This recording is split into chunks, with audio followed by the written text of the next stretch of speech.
Alors, l'étape suivante maintenant, on va enlever les aiguilles et puis on va de nouveau faire des coupes pour que les coutures ne soient pas trop épaisses. Parce que sinon, après, on ne peut plus coudre. Alors, regardez. Je vais prendre la couture du nez tout en haut. Je vais prendre mon ciseau, puis je vais couper à ras la couture. Pas couper la couture, mais à ras. Puis ensuite, je vais un tout petit peu diminuer cette épaisseur de couture pour que ce soit plus facile à retourner. Je le fais également dans les autres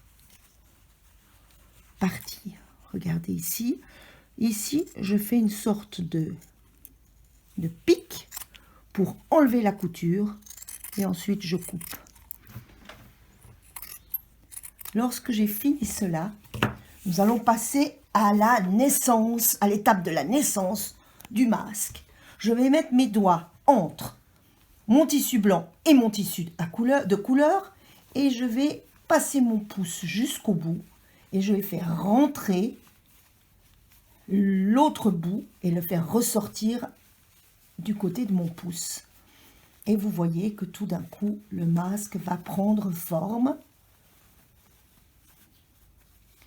Là, je mets bien mes doigts pour tirer sur les coutures pour que nous ayons quelque chose de joli. Voilà.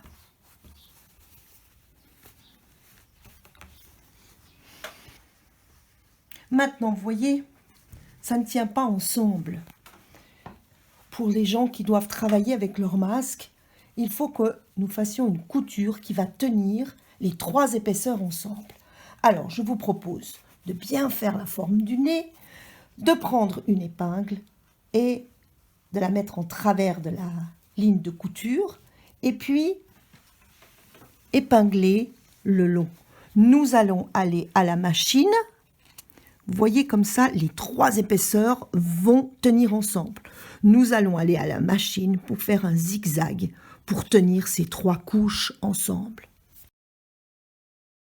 Voilà, maintenant nous arrivons à notre avant-dernière étape, l'étape du surpiquage et l'étape de la coulisse.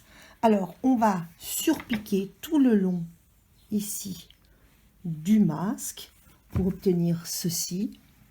Et puis, nous allons faire la coulisse ici pour qu'on puisse passer l'élastique qui va se loger sur les oreilles. Alors, pour ceci, il faut de nouveau épingler pour que ce soit bien à plat. Et puis ensuite, on va faire une étape qui n'est pas facile. Si c'est pour vous, vous pouvez directement le coudre comme ceci. Si c'est pour nous, on fait pour les établissements hospitaliers, alors on veut que ça soit fait un peu plus proprement. Donc je fais deux petits ourlets comme ceci.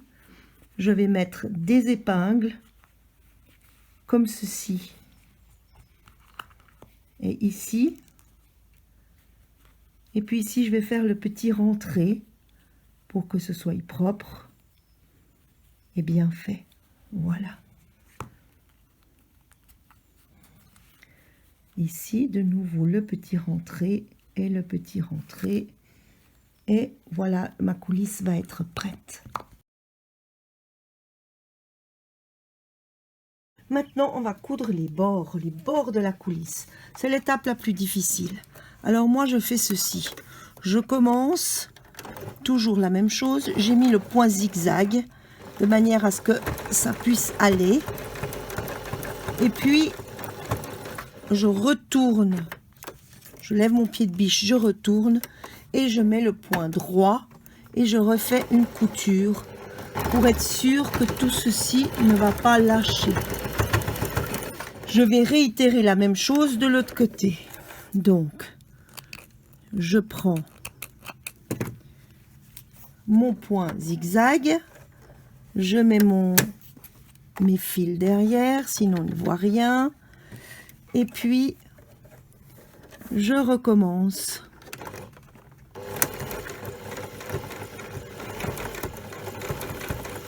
Là, je lève mon pied de biche, je tourne mon tissu et puis je mets au point droit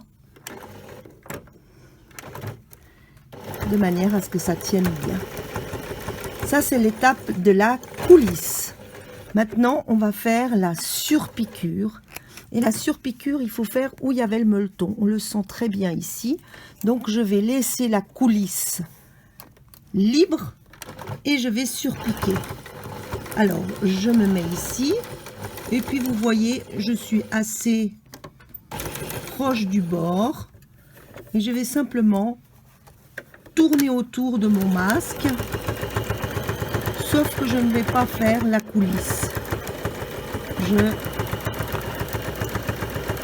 fais l'autre côté de la coulisse. Là, vous voyez, je m'arrête. Ça fait à peu près une largeur de doigt. Et puis, je tourne.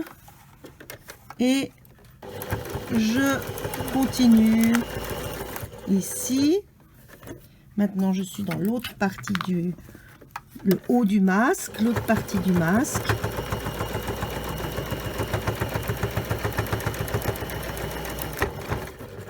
Vous voyez pourquoi il faut couper les coutures, parce que sinon après la machine a trop de difficultés, vous aussi. Quand j'ai fini, je fais un petit arrêt et voilà, notre masque est presque terminé. Reste plus qu'à mettre les élastiques. Alors voilà, nous arrivons à la dernière étape. Je vais couper 25 cm d'élastique. Si vous n'avez pas d'élastique, prenez des bouts de ficelle. Par contre, prenez-en un peu plus long que 25 cm pour que vous puissiez vous les attacher. J'en coupe 2 bouts. J'enlève les épingles, évidemment, de mon masque. Et ensuite, je vais passer mon élastique. Moi, j'ai une grande aiguille avec un trou qui passe très bien. Et je vais passer mon élastique dans la coulisse, si ça veut bien. C'est bien aussi que le professeur ait des difficultés. Voilà. Et puis, je vais tirer. Et j'ai un premier élastique de passé. Je vais mettre le deuxième. Là, dans la coulisse. Et ici, dans l'autre coulisse, et je passe. Ensuite, je vais faire un nœud. Alors, ça dépend de votre tête. Vous pourrez l'ajuster. Mais je fais un nœud tout simple que je vais mettre à l'intérieur de la coulisse pour pas qu'il vous gêne.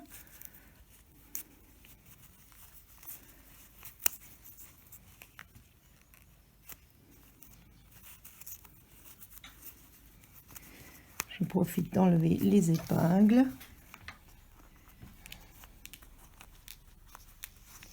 Et voilà, un deuxième nœud pour la deuxième oreille. Et ensuite, je peux avoir mon masque.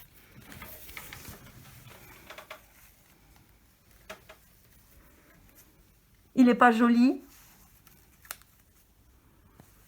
Maintenant, ces masques sont réutilisables. Vous pouvez les laver à 60 degrés dans la machine à laver ou vous pouvez les mettre au four à 75-75 degrés pendant une demi-heure afin d'enlever tous les méchants virus. Alors maintenant, à vos aiguilles, à vos ciseaux, à votre machine et courage. Et je suis en ligne pour vous aider s'il y a quoi que ce soit. Je vous aime, mes élèves chéris, et je vous dis bonne chance.